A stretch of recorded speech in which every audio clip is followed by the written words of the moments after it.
Emmanuel Macron's speech was an appeal to French hearts. He admitted making mistakes and called for national unity. I admit my share of the responsibility. Perhaps I made you think I didn't care. I had other priorities. I know that I have hurt some of you with my words.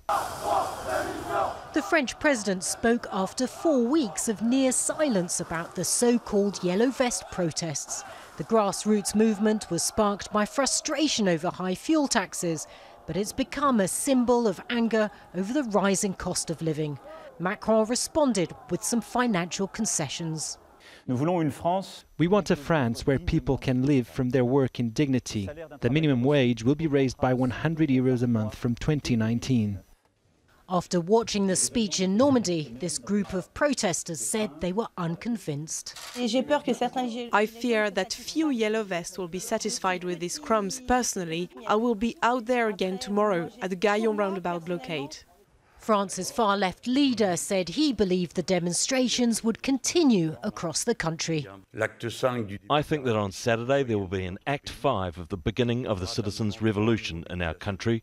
Analysts say this speech was a fine balancing act for Emmanuel Macron. Because the Yellow Vest protesters have such a large variety of demands, he can never have appealed to all of them. But experts say that his tactic was to try and convince the movement's more moderate supporters. He wanted to convince the majority of French people who aren't necessarily demonstrating, but annoyed by taxes.